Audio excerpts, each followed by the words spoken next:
जय हिंद साथियों, आप सभी देख रहे हैं एक स्मार्ट स्टडी का यूट्यूब चैनल। मेरा नाम है सुभाष राज। स्वागत है आप सभी साथियों का। इस वीडियो में 50 एनसीईआरटी साइंस के क्वेश्चंस देखेंगे जो बहुत ही इंपॉर्टेंट है और 2023 के एग्जामों में ये क्वेश्चन आपके लिए रामबाण साबित होंगे। तो अंत तक देखिएगा, एक भी क्वेश्चन को स्किप नहीं करना है। सभी साथी वीडियो को लाइक और अपने सभी दोस्तों के साथ शेयर जरूर कर दीजिएगा। नए साथी जो भी हैं चैनल सब्सक्राइब करके बेल आइकन ऑन कर लीजिएगा। तो देखिएगा, पहला क्वेश्चन आपकी स्क्रीन पर है, रडार का प्रयोग किसमें होता है। तो साथियों, इस क्वेश्चन का राइट आंसर हो जाएगा ऑप्शन नंबर सी, एविएशन में। ठीक है, रडार का प्रयोग किसमें होता है, राइट आंसर है ऑप्शन नंबर सी, एविगेशन में। याद रखना। आगे देखिए, पानी में बर्फ का कितना प्रतिशत भाग डूबा रहता है। तो साथियों, पानी में बर्फ का कितना प्रतिशत भाग डूबा रहता है, राइट आंसर है option number B, 90%। Next question, तरल के प्रवाह को किससे मापा जाता है। तो देखिएगा, तरल के प्रवाह को किससे मापते हैं, राइट आंसर है साथियों ऑप्शन नंबर ए, बेंचुरी मीटर से। आगे देखेंगे नेक्स्ट क्वेश्चन, चिकित्सक दाब का कौन सा मात्रक काम में लेते हैं। तो साथियों देखिएगा, चिकित्सक दाब का कौन सा मात्रक है जो काम में लेते हैं। तो देखिए, राइट आंसर है ऑप्शन नंबर डी, टोर। आगे नेक्स्ट क्वेश्चन, कौन सा पदार्थ है जो संक्षारक है। देखिएगा, कौन सा पदार्थ है जो संक्षारक है। तो इस क्वेश्चन का राइट आंसर हो जाएगा साथियों ऑप्शन नंबर ए, जिंक ऑक्साइड। आगे देखिएगा, कार्बन एक है क्या। देखिएगा, कार्बन एक क्या है। तो साथियों राइट आंसर है ऑप्शन नंबर बी, अधातु।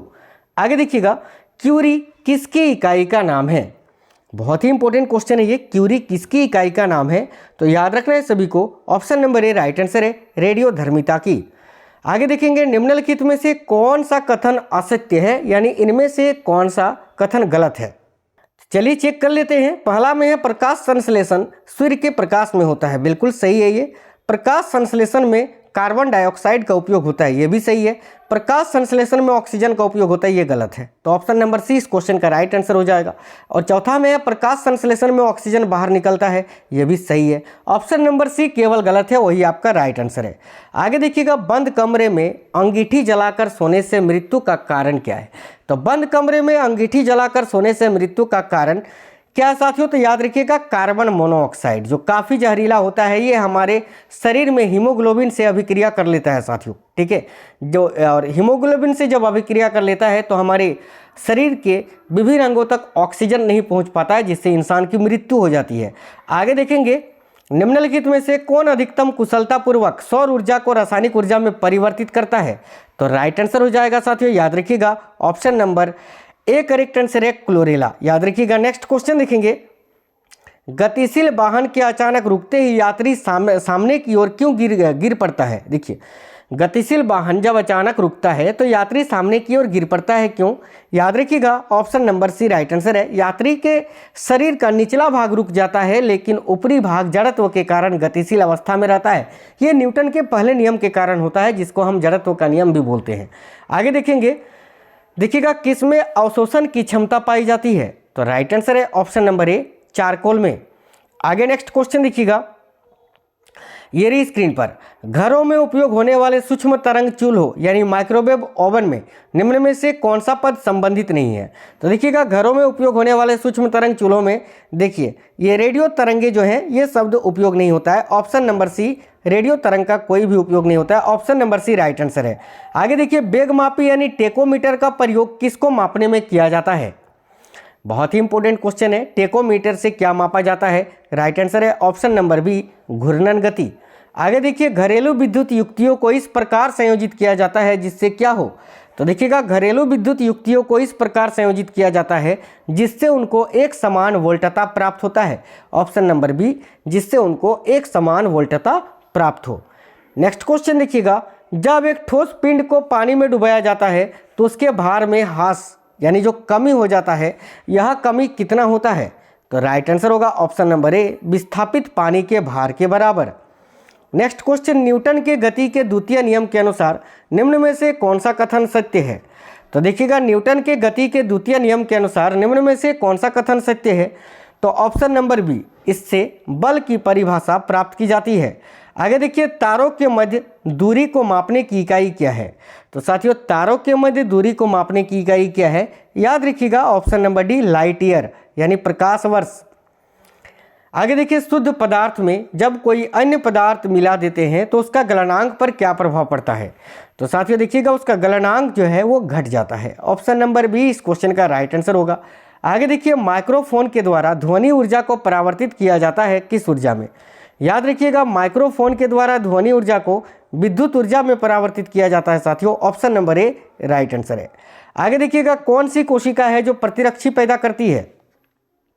देखिए, कौन सी कोशिका प्रतिरक्षी पैदा करती है? राइट आंसर है ऑप्शन नंबर डी लसीकाणु यानी लिम्फोसाइट्स। आगे देखिए, इनमें से कौन ठोस नहीं है? इनमें से कौन ठोस नहीं है? तो देखिए राइट आंसर होगा पारद। Option number D right answer है पारद। आगे देखिए, तेज बीज वाली फसल किससे संबंधित होती है? देखिए, तेज बीज वाली जो फसल है वो किससे संबंधित होती है? राइट आंसर है साथियों क्रूसीफेरा से। Option number B crucifera right answer है। आगे देखेंगे, स्रव परिसर में ध्वनि तरंगों की आवृत्ति क्या होती है? स्रव परिसर यानी जो जिसको हम इंसान सुन सकते हैं उसकी आवृत्ति क्या होती है? 20 हर्ट्ज से 20,000 हर्ट्ज के बीच में। तो ऑप्शन नंबर ए इस क्वेश्चन का राइट आंसर होगा 20 हर्ट्ज से 20,000 हर्ट्ज। आगे देखिएगा, पास्चर किसके लिए प्रसिद्ध है? साथियों देखिएगा, पास्चर किसके लिए प्रसिद्ध है? याद रखिएगा, रोगों की जर्म थ्योरी के लिए। Option number C right answer है। आगे देखेंगे, एमरी क्या कहलाता है? तो साथियों देखिएगा, एमरी क्या कहलाता है? तो भाई याद रखना, अशुद्ध alumina. Option number B right answer है। 1 मील बराबर कितना होता है? ये भी क्वेश्चन बहुत ही इंपॉर्टेंट है। 1 मील बराबर कितना होता है? तो राइट आंसर हो जाएगा 1.61 किलोमीटर। ऑप्शन नंबर ए इस क्वेश्चन का राइट आंसर है। आगे देखिएगा, निम्न में से कौन सा भाग ग्रसनी में उपस्थित नहीं होता है? तो देखिए, ग्रसनी में साथियों नासा गुहा भी होता है, कंठ ग्रसनी भी होता है, स्वर रज्जु भी होता है। मुख्य ग्रसनी ये उपस्थित नहीं होता है। ऑप्शन नंबर बी इस क्वेश्चन का राइट आंसर है। स्वर रज्जु किस में होता है?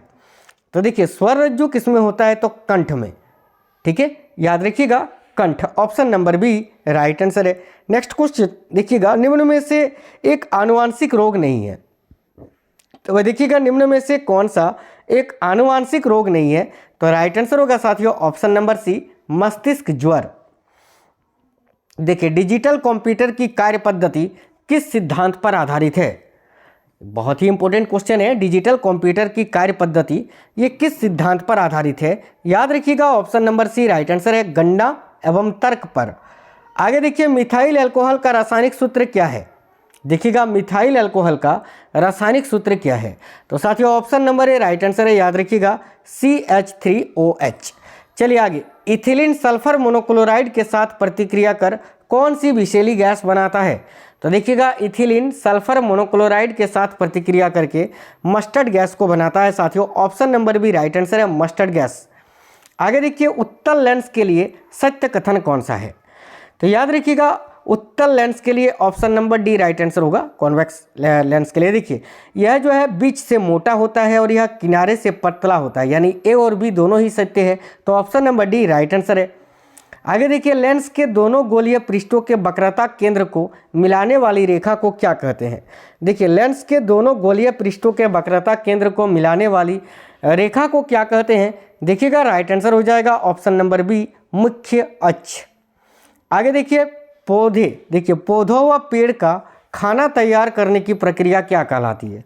तो साथियों, पौधों व पेड़ का खाना तैयार करने की जो प्रक्रिया है वो कहलाती है फोटोसिंथेसिस। ऑप्शन नंबर सी, जिसको हम हिंदी में बोलते हैं प्रकाश संश्लेषण। चलिएगा आगे देखेंगे, अगली क्वेश्चन ये रही, यदि कोई मानवीय रोग विश्व के बृहद क्षेत्रों में फैलता है तो उसे क्या कहते हैं? याद रखिएगा, pandemic. Option number A correct answer है। निम्नलिखित में से किसकी उपस्थिति के कारण गिरगिट रंग बदलता है? तो देखिए, राइट आंसर हो जाएगा वर्णकी लवक के कारण। Option number B right answer है। जो मनुष्य यह नहीं समझ पाता है कि कब उसे भोजन करना रोक देना चाहिए, वह किससे पीड़ित होता है? तो याद रखिएगा साथियों, बुलिमिया से। ऑप्शन नंबर ए बुलिमिया राइट आंसर है। निम्न में से अस्थियों और पेशियों को आपस में कौन जोड़ता है? तो देखिए, निम्न में से अस्थियों और पेशियों को आपस में कौन जोड़ता है? याद रखिएगा साथियों, option number B tendon. Next question, वृद्धावस्था। वृद्धावस्था में मनुष्य की हड्डियां कमजोर क्यों हो जाती है? तो देखिए, वृद्धावस्था में मनुष्य की हड्डियां कमजोर क्यों हो जाती है? तो कैल्शियम की कमी के कारण। Option number C right answer है। निम्नलिखित में से विषाणु रोग के अंतर्गत नहीं आता है, यानी इनमें से कौन सा रोग है जो वायरस के कारण नहीं होता है? तो साथियों देखिएगा, टीनियासिस ये टिनियासिस जो है कवक जनित रोग है, बाकी हेपेटाइटिस, गलसुआ, इन्फ्लुएंजा ये सभी वायरस जनित रोग है। तो ऑप्शन नंबर डी इस क्वेश्चन का राइट आंसर होगा, ये वायरस से नहीं फैलता है। आगे देखिएगा, निम्नलिखित में से कौन सा जंतु पराश्रव ध्वनि को सुन सकता है? तो भाई कौन सा जंतु है जो पराश्रव ध्वनि को सुन सकता है? राइट आंसर होगा ऑप्शन नंबर डी, चमगादड़। निम्नलिखित में से विटामिन B6 का रासायनिक नाम कौन सा है? तो देखिएगा, विटामिन B6 का रासायनिक नाम पायरिडॉक्सिन होता है। Option number B, pyridoxine correct answer है। निम्न में से कौन सा विटामिन वसा में घुलनशील नहीं होता है? तो साथी इनमें से कौन सा विटामिन है जो वसा में घुलनशील नहीं होता है? राइट आंसर होगा विटामिन सी। विटामिन सी और बी ये दो विटामिन जल में घुलने वाले होते हैं, वसा में नहीं। आगे देखेंगे, निम्नलिखित में से कार्बोहाइड्रेट का भाग कौन सा है? तो देखिए, मोनोसेकेराइड, डाइसेकेराइड, पॉलीसेकेराइड, जितने भी सेकेराइड होते हैं सारे कार्बोहाइड्रेट के भाग होते हैं। तो ये सभी इस क्वेश्चन का राइट आंसर होगा। निम्न में से कृत्रिम हीरा किसे कहा जाता है? तो देखिएगा, कृत्रिम हीरा जो है साथियों, ये सिलिकॉन कार्बाइड को कहा जाता है। Option number C right answer है। आगे देखिए, बियर को भंडारित करते समय उसमें कौन सी गैस मिलाई जाती है? देखिए, जब बियर को भंडारित करते हैं तो उसमें कौन सी गैस मिलाई जाती है? तो राइट आंसर हो जाएगा carbon dioxide. Option number C इस क्वेश्चन का राइट आंसर है। आगे देखिए, सेल्सियस तापक्रम पर जल के क्वथनांक तथा हिमांक क्या होते हैं? तो याद रखिएगा, कैल्शियम तापक्रम पर जल के क्वथनांक तथा हिमांक क्या होते हैं? साथियों याद रखिएगा, 100 डिग्री सेल्सियस तथा 0 डिग्री सेल्सियस। देखिए, क्वथनांक होता है 100 डिग्री सेल्सियस पर और साथियों हिमांक होता है 0 डिग्री सेल्सियस पर। ऑप्शन नंबर बी इस क्वेश्चन का राइट आंसर है। आगे देखिए, निम्न में से श्वसन को नियंत्रित करने का काम कौन करता है? तो भाई देखिएगा, निम्न में से श्वसन को नियंत्रित करने का काम कौन करता है? तो medulla oblongata. Option number B right answer है। नेक्स्ट क्वेश्चन देखिएगा, इस क्वेश्चन का आंसर जो है आपको कमेंट बॉक्स में कमेंट करके बताना है साथियों, कि यदि किसी व्यक्ति का भार पृथ्वी पर 120 न्यूटन है, ठीक है, तो चंद्रमा पर उसका भार कितना होगा? आपको पता है 1/6 कम होता है।